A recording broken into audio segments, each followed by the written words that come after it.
na dabi kwa maana hiyo sasa, kama dabi inachezwa mpaka sasa, bingwa bado tunaye. Yaani tulikuwa tunamuona bingwa kama huyo anakuja kuja, lakini sasa mpira huo kwa pani.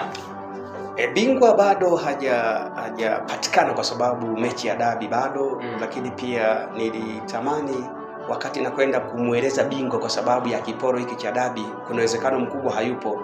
Nitaka niwakumbushe Watanzania jambo moja. Unajua akili tumepewa wanadamu wote, shida ipo katika matumizi tu. Tunashindwa kuzitumia akili katika usawa, na ndio maana kumekuwa na utofauti wa baadhi ya maendeleo, kwa maana ile levels of development kati ya mtu na mtu. Dar es Salaam Young Africans wanachokifanya hiki, kwa namna ambavyo nimekitazama, kwa namna moja mimi nimeingia ndani kwenye engo ya uchumi, huenda ikawa ni pati pia ya ufujaji wa pesa, kwa sababu bajeti ya Dar es Salaam Young Africans ni kubwa sana. Lakini bahati mbaya ama nzuri, Dar es Salaam Young Africans katika mfumo wa uchumi ama katika level ya uchumi kwa ngazi ya vilabu vyote vya mpira viko kwenye kategori moja duniani, vinaitwa non-profit organization. Non-profit organization ni taasisi ambazo hazijiendeshi kwa faida, ikiwemo taasisi kama mahospitali ambayo kazi yake ni kutoa huduma, taasisi kama mashule kwa maana schools. Hizi ni taasisi ambazo kazi yake zenyewe ni kutoa huduma, si kwa maana ya profit maximization. Sasa vilabu vya mpira navyo ni sehemu ya non-profit organization kwa maana ya NPO. Sasa hivi vilabu ambavyo kazi yake kubwa ni kutoa huduma, kutoa furaha kwa wanachama, maana yake nini? Bajeti zao mara nyingi, pesa iliyopangwa kwa msimu lazima itumiwe iishe. Yaani huwa ni mara chache sana kwa ngazi ya vilabu kubaki na bajeti kwamba tulipanga kutumia bilioni 30, halafu tutumie bilioni 10, tubaki na bilioni 20 tuende nazo mwaka unaofuata, tukasome vitabu vya mapato na matumizi. Maana yake wanachama watatucheka sana. Ambacho huwa kinafanyika sasa ni kuhakikisha kama ni bajeti ilipangwa ya bilioni 25, bilioni 26, lazima mwenye timu sasa, hapa tunaangalia kwa sababu akaunti officer wa vilabu ni yule mkuu wa taasisi. Na sehemu yoyote ile account officer ni yule manager, kwa sababu yeye ana issue yale mapato yote. Sasa kinachofanyika sasa, nimejaribu kutazama kwenye engo hii kwamba Dar es Salaam Young Africans, Engineer Hersi anachokifanya ni kuitazama bajeti kwenye hela ambazo Yanga mpaka Machi walikuwa hawajazitumia ni shilingi ngapi. Unakuta zilikuwa kama labda bilioni kwenye bajeti ya bilioni 23 au bilioni 27, ilikuwa 27, unakuta kuna bilioni kama 16, 15 hazijatumiwa. Sasa ili tuandae vitabu vizuri vya kuwasomea wanachama kwamba kuna hela zilitumika wapi kwenye vitu kama hivi vyenye kesi tufosi. Na ndio maana Yanga huwa wanalazimika hata kutokumlipa mchezaji kwa wakati, ili madeni yajilimbikizie waje kumlipa baadaye, na kwenye vitabu vya mapato watasoma tulilipa madeni. Mwanzoni walikuwa wanamdai mtu labda milioni 100, zinakwenda jinajilimbikiza hela mpaka milioni 500, ambazo baadaye wanakuja kulipa. Wakisha kuja kulipa, kinachokwenda kutokea sasa kwamba kwenye kusoma ile report kwenye kitu kinachoitwa annual meeting AG, mwisho wa mwaka ambako tunakwenda kusoma report ya mapato, zile financial statement tunakwenda kuzisoma hapo. Sasa watakusomea tena, Yanga wakisomaga bajeti wanakwambia hela zote zimetumika, na mpaka walitoa sehemu nyingine milioni 500. Bajeti ya Yanga msimu uliopita si ndio ilikuwa bajeti kubwa kuliko, ilikuwa tu inaelekea 27 billions. Sasa kuliko timu zote. Sasa mpaka Machi wanaangalia hela ngapi zimetumika. Sasa kama bado hazijatumika labda let's say bilioni 12, anachofanya mwenyekiti ama rais anaziambia zile idara, andikeni hili jambo tukatumie hela, andikeni mambo, andikeni twende kasi. Angalia sasa mfano leo hii ni triki ya ufujaji wa matumizi ya ndani ya klabu. Kwa sababu gani? Yale matumizi ya ndani ya klabu kwenye taasisi, nimekwambia taasisi za mpira zina renki kwenye grupu moja ambalo tunasema ni non-profit organization. hizi non-profit organization ni taasisi ambazo hazijiendeshi kwa faida kwenye level economics. Sasa kwa sababu ni taasisi ambazo hazijiendeshi kwa faida, maana yake nini? Zenyewe hazikaguliwi kwa faida, zinatoa huduma. Sasa kama zinatoa huduma, taasisi zile zinajiendesha, bajeti yake ikipangwa inatakiwa hela iishe. Yaani kwenye taasisi hizi ni ngumu sana wakipanga bilioni 30 eti watumie bilioni 20. Maana yake wanataka hela zote ziishe. Sasa unakuja unaangalia Yanga msimu huu. Angalia tu, twende taratibu ndugu yangu. Yanga msimu huu wameishia makundi. Ndio sahihi. Kombe la klabu bingwa Afrika, hawana ruti za safari. Kumbuka walitakiwa kuwa na hela zikatumike kuandaa hoteli kama wangeenda South Africa robo. Kuna hela zinatakiwa kuandaa kambi Dar es Salaam. Kuna hela zaidi ya milioni 700 zilitakiwa zitumike kusafirisha timu kwenda na kurudi kwenye robo finali ambako wangeenda. Hela zote zile ziko ndani ya budget ya 27 billions. Sasa swali linakuja, kule hawajafika. Sasa hapa kuna hela zina heni, tunafanyeje? Wakili njoo hapa. Hawa adabu wasituchezee, tunaenda kasi. Matumizi ya kasi, tunakwambia kesi nasikilizwa kuanzia milioni 200-300. Wakisoma tu faili na wakasikiliza kwa mara moja, si chini ya milioni 150 zitakwenda kule. Hizo hela sisi tutalipa. Okay. Lakini kwenye kusoma kwenye ile general meeting, kwenye ule mkutano mkubwa, tutasema kuna hela za madai. Hawatasoma 150. Kwa nini hizo pesa? Watasoma milioni zaidi ya 700. Hakuna sehemu ya kuzielekeza kwingine. Unaangalia nani anayesimamia, ana mawazo gani kuhusiana na hela. Kumbuka Yanga taasisi yenyewe. Achana taasisi. Yeah. Taasisi ya Yanga ni taasisi ambayo watu wengi sana wanataka kupata pesa. Kwa maana hiyo Yanga hako smart. Sio kama kusmart. Yeah. Unaweza ukawa smart, lakini una ufujaji wa mali. Basi Young Africans viongozi Yanga walikuwa wanasukuma mbuyu. Moyo wa uzalendo. Yaani hapa ninachotakiwa kusema, ule uzalendo hawana. Baadhi ya viongozi wa Yanga moyo wa uzalendo. Kwa sababu angalia hapa. Hapa tu mpaka kesi imetolewa maamuzi. Si chini ya milioni 150 zimetumika. Ila kwenye mkutano sasa watakuja kusoma kuna hela tulitumia kwenda kushughulikia ile dabi yetu ile ya tarehe 8 Machi. Unajua watasoma shingapi? Ndio. Kuna hela zitachukuliwa kwa, yani sasa hivi ninavyozungumza kuna pesa zinaondoka kwenye account, watu wanaenda kuzitumia Kadanse mjini. Kwa sababu walishapata pa kuandikia kwamba tulienda kasi. Ule mlorongo wote wa kasi bana wajumbe si mliona tulitumia milioni 700. Kuna mtu atakataa? Utahoji, yani ukikumbuka kweli hawa watu walienda kasi. Nikakichaka kakupiga pesa. Ndio mimi hapo nimeangalia kwenye engo moja ya uchumi kwamba angalia Yanga kuna muda. Kwa nini nimekwambia kwamba hii taasisi ni taasisi ambayo ukitazama kwenye economics ina shida kubwa sana. Kuna baadhi ya nyakati kanda Yanga inaweza ikadaiwa na wachezaji hata 3 4, hela za kutosha. Iliwahi kudaiwa na Magic Augustine Okra, wakati wanadaiwa pesa zaidi ya milioni 300-400. Kesho yako naiona taasisi ya Yanga inakwenda sehemu kutoa misaada na zawadi kwa watu, kwenye watu wahitaji maalum milioni 200. Angalia hicho kichaka hicho. Yaani kuna mtu anawadai milioni 300.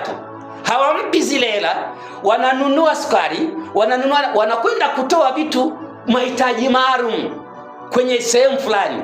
Wakati wao wanajua wanachokifanya. Watakapokuja kuandikia yale mahitaji maalum yanaingia kwenye bajeti, na yule mchezaji atakuja kuandikiwa yule mchezaji kwa sababu hela yake ilichelewa miezi. Angalia Yanga wanafanya makusudi, ilichelewa miezi. Kwa kauli hiyo, yes, kuna wizi ndani ya Young Africans ambao unafanyika kwa triki, kwa kisingizio cha kitu fulani. Kuna ufujaji. Na ndio maana nimekwambia kwa nini kuna ufujaji. Nimekwambia kwa sababu kwenye scenario hii ya uchumi, kwa nini bajeti ya Yanga angalia bilioni 27. Wakija kusoma mapato na matumizi wanasema ziliisha na mpaka kuna sehemu nyingine walikopa hela mahala. Halafu angalia timu inatumia bilioni 27 kwenye msimu. Kulia alikwambia watu bwana, tulikopa kwa sababu hii na hii na hii. Sasa wana Yanga hawazingatii. Au wana Yanga ndio ile ambao kama mzee Magoma alisema umwachie mtu mmoja. Angalia unaziona hizi supu wanazokula Yanga hizi. Magoma alishasema kwamba Yanga mauzo ya jezi huwa oni yanaenda wapi mauzo yanaingia. Hawezi kuona. Yanaingia kwenye account ya mtu. Wataonaje sasa? Wataonaje? Na Magoma akashtuka kwamba tunapoelekea klabu itauzwa, ndio maana akafungua kesi baada ya kesi kaenda Magoma kaonekana kushinda. Sijajua kesi imeishia wapi. Sasa kwa nini hawezi kuona? Kwa sababu viongozi wa Yanga walishajua kwamba ili kuwatuliza wanachama na mashabiki, waleteni mchezaji mzuri wanayempenda. Leta mchezaji ambaye wao wakishamtazama is icon. Yaani kama ambavyo Engineer Hersi alipambana kumbakisha Stefan Aziz, alipambana kumleta Chama, ndio ilikuwa ni sign na trick ya kuamaliza mashabiki wa Dar es Salaam Young Africans. Na waliamini kupitia wachezaji Yanga inaweza kafika mbali. Angalia sasa, rudi kwenye matumizi. Rudi kuna yes. Ili mtu afanye hivyo. Unaona nini kwanza ndani? Ameona moja, viongozi wengi anaowaongoza maarifa yao ni madogo. Wewe ni engineer sasa. Yes, yani taasisi inayoongoza engineer, watu smart wanaoweza wakahoji kitaalamu, kimaandishi. Kwa sababu kumbuka, kila kitu kinachofanyika kwenye taasisi kinatakiwa kiandikwe. Ndio maana nikataka kupa mfano. Hizi supu zote ambazo Yanga wao wanakunywa hizi.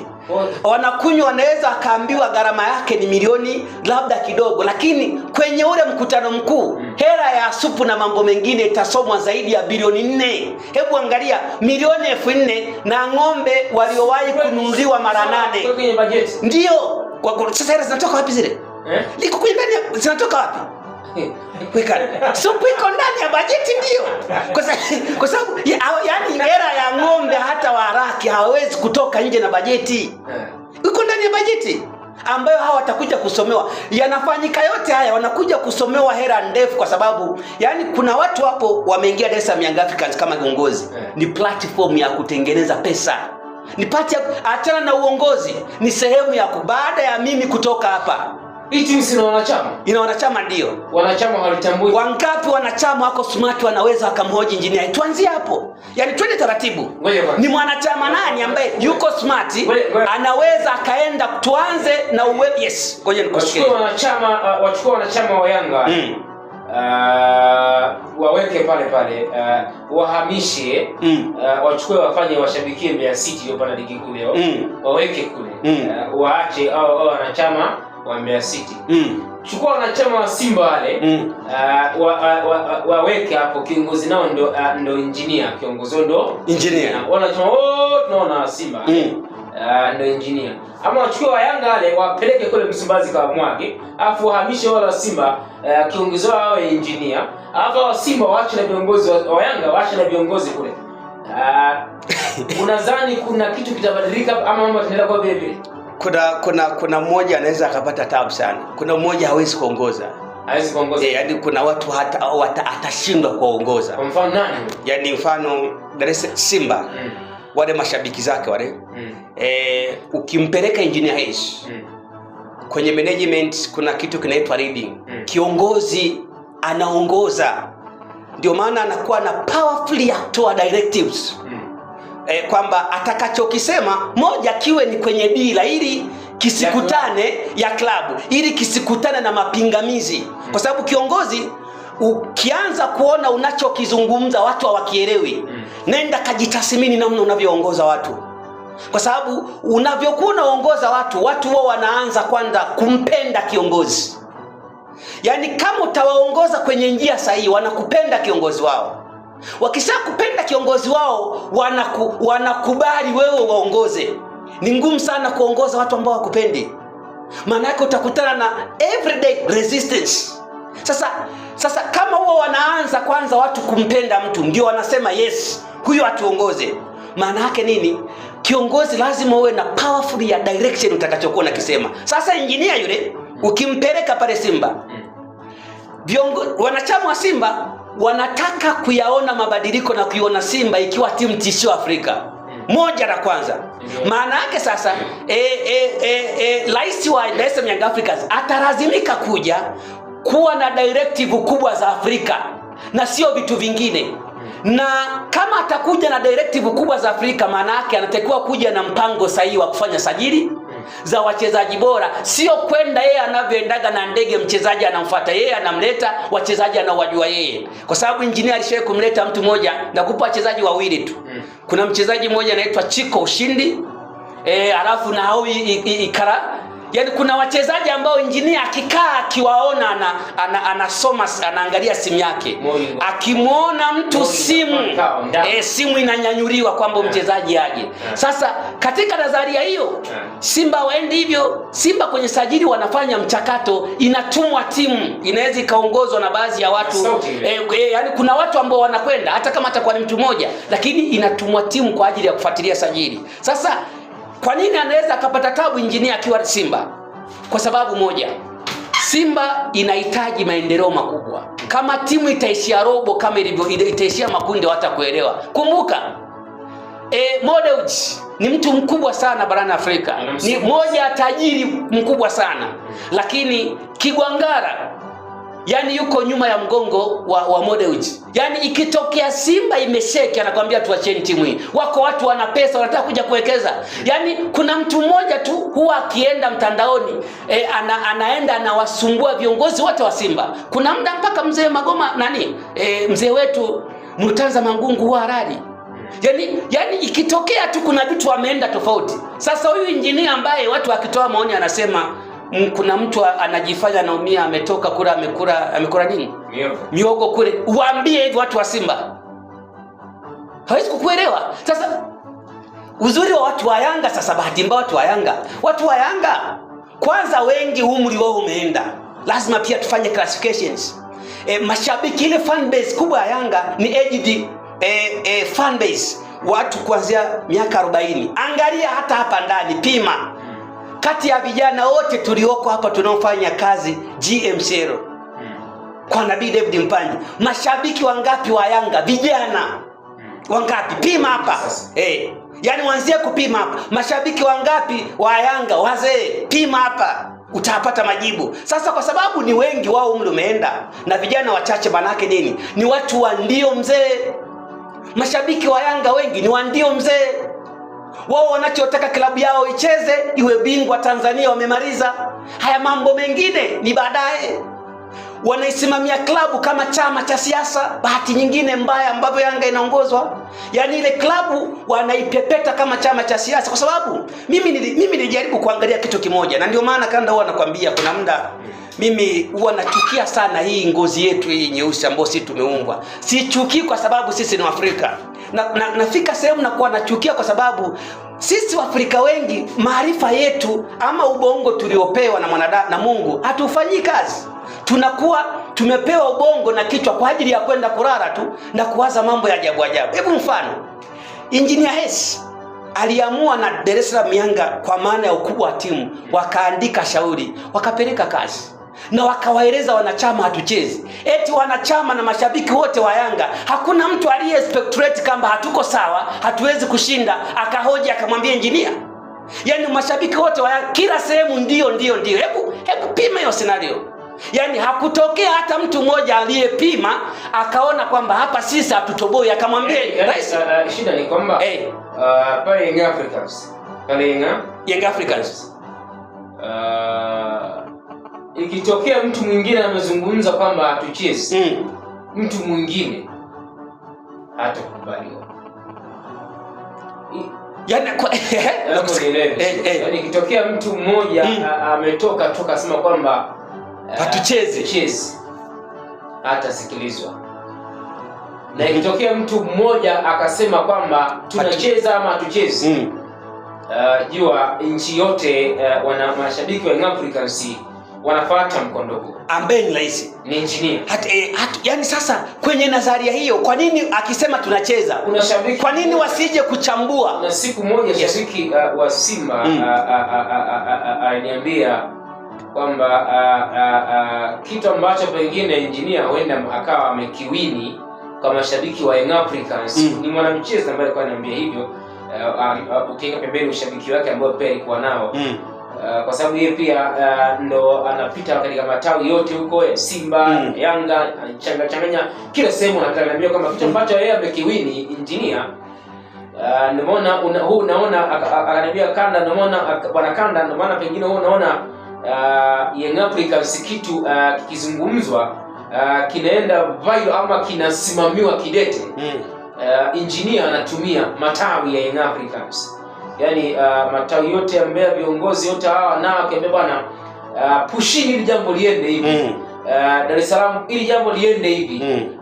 Tabora ili jambo liende hivi. Viongozi wote wa matawi, viongozi wote wa matawi wanasimama na kauli ya injinia.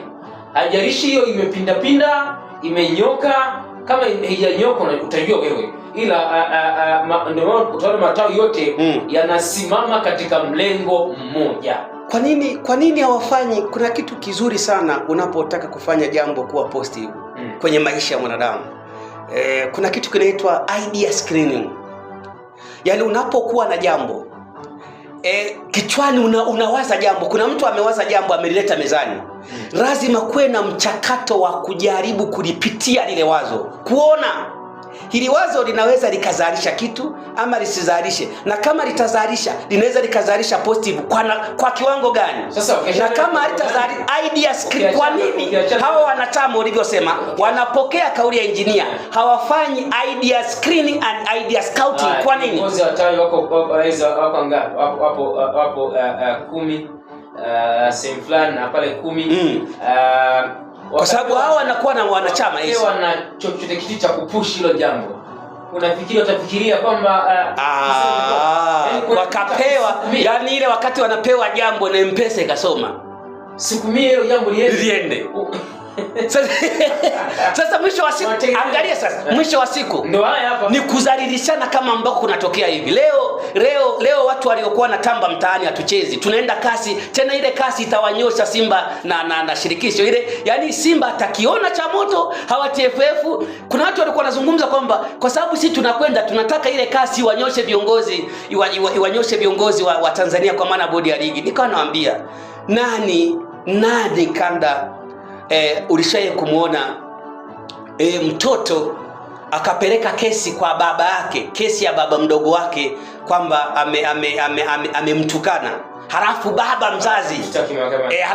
mzazi haja kumwambia bana, baba yako mdogo yule ni mtu mbaya sana, kwa sababu baba baba huyu ni mdogo wake, ni the same. Kama kuna sehemu ilikuwa nikalipiwa atajua ili nionyo, anakuambia wewe endelea na shughuli zako. Lakini kuna watu walizungumza kwamba Yanga kwenda kwao kasi, viongozi wa ligi ambao wamekuwa wana imani nao watakiona cha moto. Leo majibu yanatoka tofauti. Viongozi wako sahihi, Simba iko sahihi, viongozi wa Yanga na timu yao ndio wako hovyo, warudi Tanzania. Angalia neno hili lililotamkwa, rudini. Unajua Kanda, mara mwisho mimi kuambiwa nirudi ama maeneo ambao wanirudi ni pale ambapo nilipotea njia. Unamuuliza mtu akwambia wewe njia sio hii. Na ukumbuke nilipotea. Yes, sikumbuki nilipotea. Mara mwisho sikumbuki. Sasa wewe ukiambiwa rudi, yani maana yake kwamba ulichokuwa unakifanya ukielewi. Ndio madhara makubwa sasa haya ya kutokufanya idea scouting and idea screening wakati wa mchakato wa kutekeleza jambo. Haya leo Yanga yaliyowakuta, na bahati mbaya kwa Yanga ilivyo, utashangaa yatatoka matamko na baadhi ya vijana walioko Yanga ama baadhi ya viongozi wanaweza wasikubaliane pia na maamuzi haya, wakati haya ndio maamuzi, yani ndio mahakama ya mwisho duniani. Bali kwamba katika jambo lolote ambalo ukisikia mashabiki wa Yanga wanalizungumza positive usani la kwamba hiyo hatuchezi. Mmesikia engineer? Je, kumsikia? Maana yake anasema kwamba tuheshimu wanachama wetu. Yani waliwaambia watu walipush, unaona sasa, ili asije kuonekana kama yeye ana makosa baadaye. Yani yeye anaonekana kama vile anaunga mkono wanachama. Yani kumbe yeye ndio kama kaderivu. Yani kaderiveness. Yani kama hayupo upande wowote. Yani yeye ni neutral ground. Wanachama wa Yanga wanatakiwa kuwa na akili sana. Ya kutathmini, ya kujaribu kutathmini mambo. Sasa kwenye hili angalia sasa kinachotoka. Sasa engineer atakwenda kukaa na viongozi wa shirikisho la dabi, itapigwa. Kuna watu walilopoka maneno mtaani ya hovyo, na jaribu kuviangalia vinywa vyao. Yaani walikuwa wameshiba tu wanazungumza vitu vya hovyo, sisi hatuwezi kucheza, wanatukana. Na bahati nzuri hapa ndipo pamekuwa ni elimu ya kuambia, na mimi nawaambia awende kuna maamuzi mengi shirikisho wataamua. Wataamua yapi sasa?